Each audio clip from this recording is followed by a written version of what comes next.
তুমি কি জানো, সঠিক সাবজেক্ট চয়েস করতে না পারার কারণে গ্র্যাজুয়েশন সম্পন্ন করতে পারে নাই, তার ইউনিভার্সিটি লাইফ বিষাক্ত হয়ে গেছে। এমনকি অনেকেই পাবলিক ইউনিভার্সিটিতে চান্স পাওয়ার পরও তারা সঠিক তাদের মন মতো সাবজেক্ট না পাওয়ার কারণে তারা প্রাইভেট ইউনিভার্সিটিতে ভর্তি হয়। হ্যাঁ, এটাই বাস্তবতা। হাই এভরিওয়ান, আসসালামু আলাইকুম। আমি শাহাদাত তোমাদের সাথে আছি। আজকে সাবজেক্ট চয়েস নিয়ে কথা বলবো। এসএসসির পরে আমরা খুব বড় একটা দ্বিধাদ্বন্দ্বের মধ্যে পড়ে যাই, আমরা কোন সাবজেক্টে আন্ডার গ্রাজুয়েট বা অনার্স করব, তাই তো? হ্যাঁ, এটা হচ্ছে আমাদের অনেক মনে প্রশ্ন জাগে। সো আজকে হচ্ছে আমি তোমাদেরকে সম্পূর্ণ একটা ধারণা দেওয়ার চেষ্টা করব কিভাবে তোমার সাবজেক্ট চয়েস করলে তোমার ভবিষ্যৎ ইউনিভার্সিটি লাইফ ইজি হবে।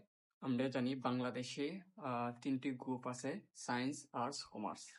অ্যাজ এ সায়েন্সের স্টুডেন্ট হিসেবে আমি সায়েন্সের সাবজেক্টগুলোর উদাহরণ দিব। যারা আর্টস কমার্সের আসো, তোমরা জাস্ট মিলিয়ে নিবে। আমি যেহেতু সায়েন্সের স্টুডেন্ট, যারা সায়েন্স ব্যাকগ্রাউন্ড থেকে আন্ডার গ্রাজুয়েটে আসো বা অনার্স করার জন্য ইউনিভার্সিটিতে ভর্তি হও, তোমাদের জন্য যেসব সাবজেক্ট থাকে সেগুলো হচ্ছে আইটি রিলেটেড, ইঞ্জিনিয়ার রিলেটেড এবং মেডিকেল রিলেটেড। মূলত এই তিন সেক্টরেই সায়েন্সের স্টুডেন্টরা এসে থাকে বা তাদের গ্রাজুয়েশন করে থাকে। তো আইটি রিলেটেড অনেক সাবজেক্ট আছে, সিএসসি আছে, তোমার সফটওয়্যার ইঞ্জিনিয়ারিং আছে, এই রিলেটেড অনেক সাবজেক্ট আছে। দেন হচ্ছে তোমার ইঞ্জিনিয়ারিং রিলেটেড ত্রিপলি, মেকানিক্যাল, সিভিল, এরকম অনেক রকমের ইঞ্জিনিয়ারিং সাবজেক্ট আছে। দেন হচ্ছে মেডিকেলে তো আছেই, যারা মেডিকেল পড়তে চাচ্ছ তোমরা মেডিকেলের যে সাবজেক্ট আছে এগুলোও কিন্তু আছে। তো তোমরা যে কাজটা করবা সেটা হচ্ছে তোমার সাবজেক্ট চয়েসের ক্ষেত্রে, তুমি যদি সায়েন্স ব্যাকগ্রাউন্ডের হয়ে থাকো, তুমি গুগলে যাবা, গুগলে গিয়ে ইঞ্জিনিয়ারিং সাবজেক্ট ইন বাংলাদেশ এরকম বলে একটা সার্চ করবা। দেখবা বাংলাদেশের যত সব ইঞ্জিনিয়ারিং সাবজেক্ট আছে সবগুলো এসে পড়বে। তুমি প্রত্যেকটা সাবজেক্ট ধরে ধরে ইউটিউবে সার্চ করবা, দেখবা কিছু না কিছু ভিডিও আসতেছে যেগুলো তোমাকে ইনফরমেশন নেওয়ার ক্ষেত্রে অনেক সাহায্য করবে এইসব সাবজেক্টের উপর। তাইলে তুমি যখন এইসব সাবজেক্টগুলো একটু একটু ধারণা নিবা, তাহলে তোমার মোটামুটি একটা কনসেপ্ট বিল্ড আপ হবে, যা আমার এই সাবজেক্টগুলো মোটামুটি ভালো লাগতেছে, এই সাবজেক্টগুলো ভালো লাগতেছে না। ঠিক আছে? দেন হচ্ছে তুমি 4-5টা সাবজেক্ট পিক করবা। এই 4-5টা সাবজেক্টের উপর তুমি বিস্তারিত জানার চেষ্টা করবা। দেন এগুলোতে ঢুকবা, ওই সাবজেক্টে কোন কোন কোর্স করা হয়, ভবিষ্যতে কি কি হওয়া যায়, এসব কিছু নিয়ে ঘাটাঘাটি করবা।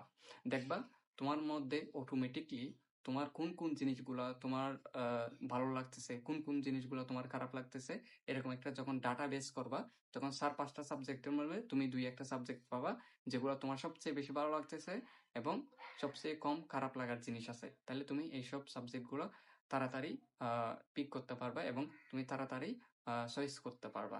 এরকম যারা আর্টস কমার্সে আছো, তোমরাও তোমাদের যেসব সাবজেক্ট আছে সেগুলো গুগলে সার্চ দিবে, সার্চ দিয়ে প্রত্যেকটা সাবজেক্ট ধরে ধরে একদম সার্চ করেই বের করবা তোমাদের ওই সাবজেক্টে তোমাদের কি কি পড়ানো হচ্ছে, কি কি সুযোগ সুবিধা আছে গ্রাজুয়েশনের পর। এসব কিছু বিস্তারিত যখন আস্তে আস্তে জানা শুরু করবা, তখন তোমাদের মধ্যেও একটা ভালো কনসেপ্ট বিল্ড আপ হবে। দেন তোমরা একটা সিদ্ধান্তে পৌঁছাতে পারবা, না এই সাবজেক্টটা নিয়ে পড়াশোনা করলে আমাদের জন্য ভালো হবে, আমি এই সাবজেক্টে পড়াশোনা করলে ভবিষ্যতে ভালো করতে পারবো।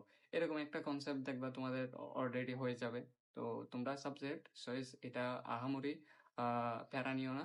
আশা করি তোমরা এভাবে যদি স্টেপ বাই স্টেপ কি করো, সাবজেক্ট চয়েস করো, ভবিষ্যতে তোমাদের ইউনিভার্সিটি লাইফ আরো সুন্দর হবে, আরো ইজি হবে। তোমরা যারা ইউনিভার্সিটি রিলেটেড আরো কিছু জানতে চাও, তোমরা অবশ্যই আমার চ্যানেলটি সাবস্ক্রাইব করবা। আর এই ভিডিও সম্পর্কে তোমার কোনো মন্তব্য থাকলে অবশ্যই কমেন্টে জানাবা। আর ততদিন পর্যন্ত ভালো থাকো, সুস্থ থাকো। দেখা হবে পরবর্তী কোনো ভিডিওতে। আল্লাহ হাফেজ।